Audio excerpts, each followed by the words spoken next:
Hello and welcome to week 8 of our 5PB webinars. It's once again my pleasure to introduce you to our two speakers today. Our second speaker will be Dr. Elaine Freer, who will be talking about SHBOs in indecent image cases. But before we hear from Elaine, it's my pleasure to introduce Michael Hick, who will be talking about Autrefois and ne bis in idem, how to get away with tax fraud and murder. Michael. Good afternoon, everybody. Hopefully the slides will. There we go. Hopefully you can see the first slide, and the heading of the talk, as Andrew said, is about Autrefois and ne bis in idem, and to some extent how to get away with tax fraud and murder, although the extent to which that is possible will become apparent. The purpose of the talk really is obviously to explain the basic principles of ne bis in idem, but also to look at the practical importance. It is to some extent a slightly obscure concept in everyday use in the UK courts, but certainly not so much in the EU courts. And it has some importance clearly at trial, the principle of not being prosecuted twice essentially for the same offence, but also in other areas such as obtaining or resisting European arrest warrants, and for obtaining or challenging letters of request or European investigation orders, and also the impact the principle has on administrative procedures such as tax notices. So those are examples really of areas in which it's an important principle to be familiar with and to use where appropriate. The structure of today's talk, which is not too long, so we're going to not go into huge depth. I'll give you some examples of various things and some principles, starting with the meaning of Autrefois, you're probably familiar with, but also of ne bis in idem, its origins in European law, the 5 preconditions, the 5 key tests, operation of the principle, and then I will look at a few examples from case law of how the courts have applied that principle in slightly different circumstances, the practical consequences, and then finally I will touch on the impact of Brexit, although that could obviously be the subject of an entirely different talk that might take several hours, but I'm just going to mention that at the end because it will still have, the principle will still have continuing importance whatever happens to Brexit. Starting off then, in terms of what is Autrefois, as I say, you're probably fairly familiar with this. A person may not be tried for a crime either in respect of which he or she has previously been acquitted or convicted. That's the key element really, or in respect of which he could on some previous indictment have been lawfully convicted. That's really dealing with alternative charges, lesser included offences and so forth. The whole topic of Autrefois is a pretty weighty one, and really I'm dealing here just in comparison to ne bis in idem, so that's the essence of it. There's a lot more nuance to the whole topic, but it's point A really that is the key issue when it comes to Autrefois. In contrast, ne bis in idem it literally means not twice in the same, and is designed to ensure that no one is prosecuted twice for the same act. So it essentially carries out the same function as our law of Autrefois. It's of particular importance in EU law as the principle facilitates freedom of movement within the EU by ensuring that a person is not prosecuted for the same acts in more than one member state, and that's why it's excuse me, particularly important in EU law, but it will continue to have application in UK law.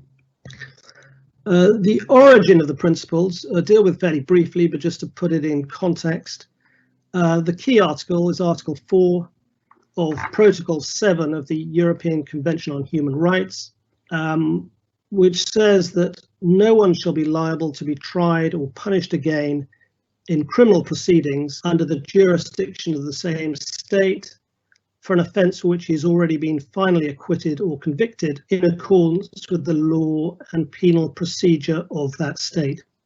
So that's the principle in the ECHR.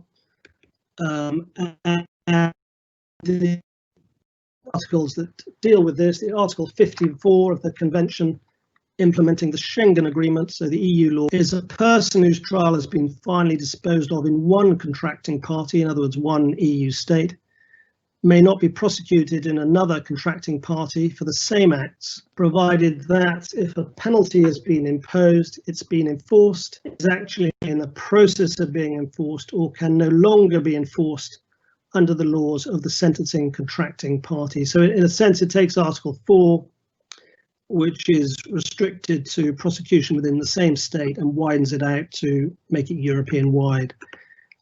Article 50 of the Charter of Fundamental Rights of the EU says no one shall be liable to be tried or punished again in criminal proceedings for an offence for which he or she has already been finally acquitted or convicted within the Union in accordance with the law. So again, it's making essentially the whole of the EU treated as a single state for the purposes of the principle. These now are the key preconditions for the operation of ne bis in idem. So there are 5 key preconditions, which it must be the same person, that's perhaps obvious, and is unlikely to be very contentious. There must have been a final decision. That's something which isn't always, as we'll see in some of the cases we're going to look at, entirely straightforward, but there has to be a final decision, not some sort of interlocutory decision. It must involve the same acts, and what that means is really substantially the same facts. And the penalty must have been imposed and either enforced in the process of being enforced or can no longer be enforced. So there must have been essentially an active penalty, one that's been enforced in some way. And finally, the 5th precondition is that the proceedings must be criminal in nature. And this is where perhaps the greatest dispute arises. There's case law on all these areas, but particularly on whether matters are criminal in nature. And it's particularly relevant if you are looking at previous administrative proceedings, and whilst they might be classified usually as civil or simply administrative, the EU courts will sometimes consider that they are criminal in nature. There are 3 tests that they apply. They come from a case called Engel, and they're known as the Engel criteria, but there are three criteria. The first is the legal classification of the offence under national law. So that means how is it considered in the particular country in consideration. Now that will often, well, certainly is not determinative, and it will often be the case that a country will classify proceedings as administrative when they in fact have criminal characteristics. And so the following 2 criteria: the very nature of the offence, in other words, the sort of substance of the offence, whether it's murder, something serious, or some very trivial sort of offence of little substance, and the nature and degree of severity of the penalty. So those 2 matters taken together will often override the classification in national law, but all 3 characteristics have to be considered. And it's for the national court to decide on the basis of those 3 criteria whether an administrative sanction is criminal in nature. So again, this is another reason why things, in a sense, won't change radically after Brexit, in that it's always been and will continue to be for the national court to decide, but having regard to previously having regard to EU law. And it's specifically stated in the various case law that the second and third criteria, so the nature of the offence and the penalty, are alternative and not necessarily cumulative. This does not exclude a cumulative approach. A separate analysis of each does not make it possible to reach a clear conclusion as to the existence of a criminal charge. So what that really means is that one of those, the nature of the offence or the nature of the penalty, could be sufficient to render it criminal, but it may be that you need to look at both, and it's taken in the round whether something is criminal in nature. So you have your client, and he perhaps has been not dealing with his tax affairs very well, and he's been subject to a surcharge and penalty in administrative proceedings, and he's now being prosecuted for tax fraud. And he comes to you, he definitely goes to prison, and says, what can you do about it? If you are defending, if you're prosecuting, you may be keen to avoid the pitfalls of previous administrative hearings. So I'm going to look now at a few of the cases. The first of those is a case called Lucky Deb in Sweden, and this is a lady who was had problems with her income tax and VAT returns, and proceedings were instituted against her, and she was ordered to pay additional tax and surcharges.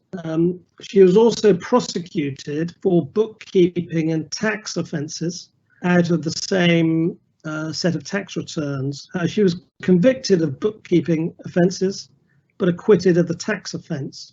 But the tax proceedings, which the local authorities considered were administrative, continued for a further 9.5 months after her date of acquittal. And the court held here that there had been a violation of Article 4, so ne bis in idem did apply. There had been a final determination in relation to those matters. She'd been acquitted criminally of the tax proceedings, so the administrative proceedings continue and were quashed. So this is an example of administrative proceedings continuing after an acquittal, and ne bis in idem constituting a bar to that happening. The next case is a case of Glantz and Finland. In fact, it was a case heard with 3 other cases, and the applicants in those 4 cases had been charged and convicted of the same acts which had already been subject to taxation proceedings, resulting in tax surcharges and final decisions. And the court held that in relation to Glantz, and in fact one of the other individuals, that was a violation of Article 4, so ne bis in idem did apply. There had been a final decision of a criminal nature, and it was on the same facts.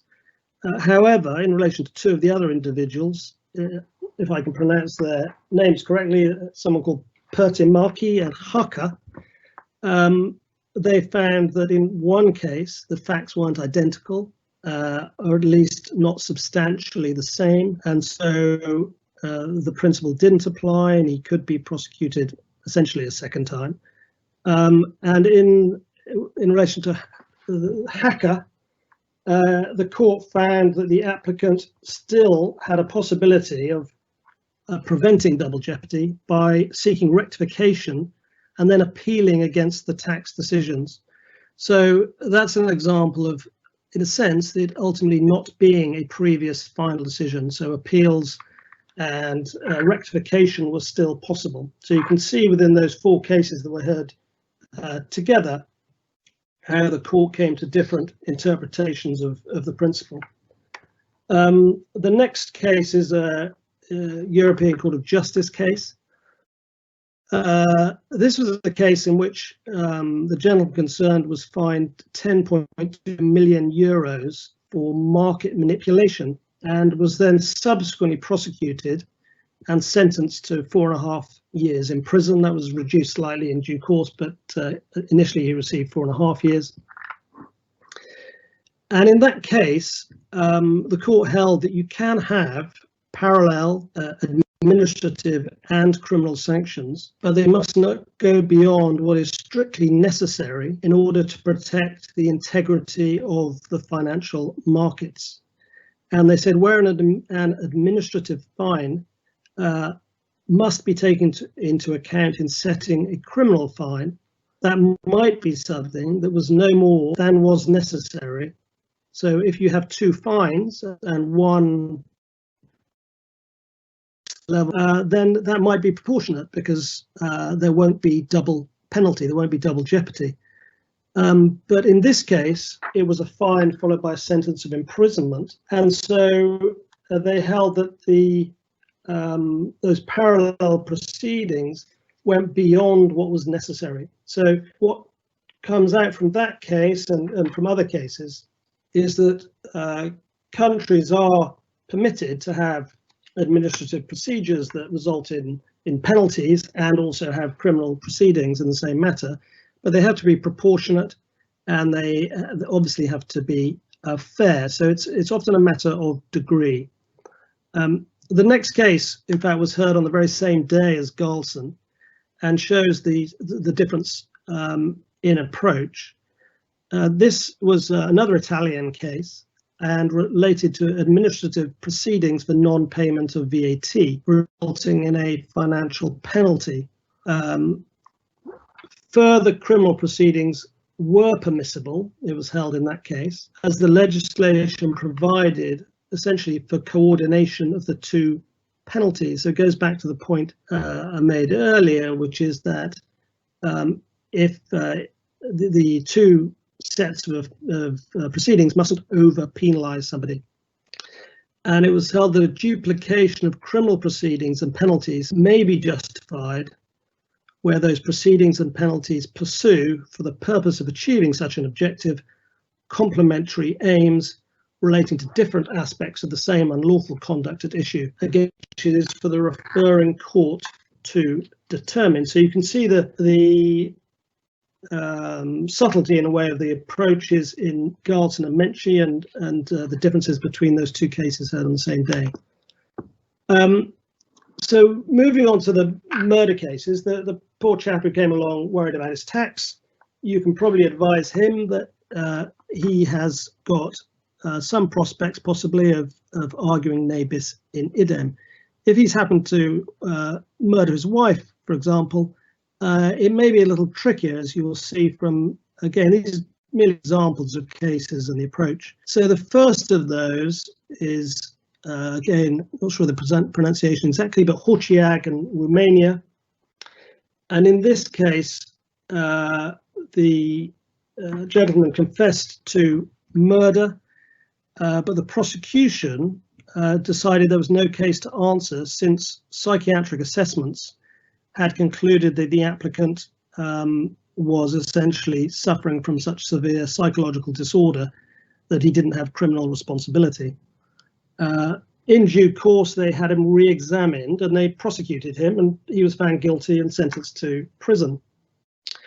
And the court, in that case, reiterated that the ne bis in idem principle applied only after a person had been finally acquitted or convicted in accordance with the law. So again, on those 5 points that we looked at earlier, they held there wasn't a final decision. And in essence, they said that was because the court hadn't come to a final ruling. It had essentially acquiesced with the prosecution's approach, but it hadn't directed its mind to a final ruling. So it held there that there was no final decision, and therefore ne bis in idem didn't apply, and he could be and was tried as he thought for a second time, but the courts decided for a first time. Ramda is a French case that went to the European Court of Human Rights, and he was an Algerian national who was convicted of a number of terrorist attacks in France. Rather oddly, perhaps, he was initially tried for his participation in preparing the attacks and was convicted. And then he was subsequently tried for his complicity to a series of crimes such as murder and attempted murder. And he said, I've already been convicted on those facts, you can't try me again. And the court held that, again, there was no violation of Article 4. In other words, ne bis in idem didn't apply. And the basis was that they were not on substantially the same facts. Now, what's notable in that case is that they also referred to the fact that the crimes amounted to serious violations of the fundamental rights under Article 2, right to life of the victims, in respect of which states are required to pursue and punish the perpetrators. So again, you can see how the principle is something of a movable feast in that proportionality and other rights compete with one another. So whilst that particular case was decided on, they said it was different facts or substantially different facts, it was clearly weighed on their minds that there were other article rights, in this case Article 2, that competed with his right not to be prosecuted twice. In Margus and Croatia, again, another very serious case involving a Croatian army commander, and he was convicted of war crimes, but previously he had been subject to an amnesty under the General Amnesty Act. So he again argued, well, proceedings were started against me previously, they were terminated with an amnesty, that's a final decision. And the court held that it wasn't, and they said, in particular, there was a growing tendency in international law to see the granting of amnesties in respect of grave breaches of human rights as unacceptable. And they said the Croatian authorities had acted in compliance with the requirements of Article 2, the right to life, and Article 3, the prohibition of torture and inhuman or degrading treatment. And was consistent with the recommendations of various international bodies. So you can see again, whilst they found, as a matter of fact, that there wasn't a final decision, clearly it was an important part of their reasoning that there were competing rights, in this case the right to life and the prohibition of inhuman treatment. So again, ne bis and idem did not work for Mr. Margus. Turning finally, the last case we're going to look at is a UK case. In fact, appearing for the Crown was Ben Douglas Jones from Chambers, which is why no doubt it was such a seminal case. And in that case, it involved a prisoner who had absconded from prison and been returned to custody and was then subject to a disciplinary hearing and received 14 days consecutive to his sentence. In fact, unknown to the tribunal, he'd already been charged with escape in criminal proceedings. Now, it was held in that case that the prison rules should not have allowed the hearing to take place because there were other criminal proceedings. So the prison proceedings were held to be void. And so clearly then there was no issue of Autrefois or ne bis in idem. But very importantly, the court held obiter that where a prison adjudication involves punishment by loss of liberty, such proceedings do amount to criminal proceedings by a body of competent jurisdiction, and the rule against double jeopardy applies, and that the decision to the contrary in a case called Hogan from 1960 did not amount to good law anymore. So essentially, the effect of that case was they overruled Hogan and said that the EU authorities, which were reviewed during that case, indicated that those disciplinary proceedings in the prison were criminal in nature, and particularly because of the penalty involved. So again, you can see the application of those 5 tests that we had earlier. The practical consequences of all of this, clearly at trial, if someone has been, for example, subject to administrative proceedings in some way, then clearly the principle is arguable. But also, as I've indicated, the European arrest warrant and the European investigation orders both contain within them specific reasons for refusal, being the operation of ne bis in idem. So again, it may be that in future where warrants go out, either through the European warrant or letters of request, that they're still open to challenge on those grounds, and that's part of those orders, that they can be challenged in that way. And finally, again, these are merely examples how the principle is important. There are orders, for example, to compel production of documents, for example, Schedule 36 tax notices ordering production of various tax records and so forth. Given that those can result in proceedings that are criminal in nature, there then is a real argument that the privilege against self-incrimination is invoked. So there's all sorts of ways in which ne bis in idem can become important, and there's a recent tax tribunal case in which they said they found particularly that particular proceedings were criminal in nature because of the penalty. So there's quite a bit of scope for using this particular principle.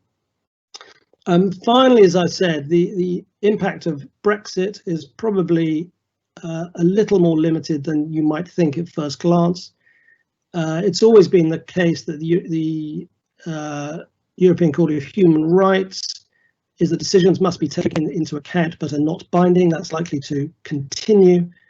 And the European Court will still, of course, remain supreme on EU law. Exactly what happens in the UK remains to be seen, but it's likely to remain persuasive, at least in UK law. As we saw in Robinson, for example, they looked extensively at EU law, particularly because the EU cases set out quite a very sophisticated approach to ne bis in idem and double jeopardy. And it may be that these are matters that in fact will become increasingly used as people come to realize that quite a few administrative procedures are in fact criminal in nature and therefore possibly prevent a bar to prosecution for other matters. So if you have any questions, you're welcome to contact the clerks or me. There's our email addresses. Hopefully that's been a very whistle-stop tour through the topic and really just giving you some pointers as to what it means, of course, but also the importance of the principle and the ways in which it can be applied in practice. And so with that, I'll hand you back to Andrew and the next speaker.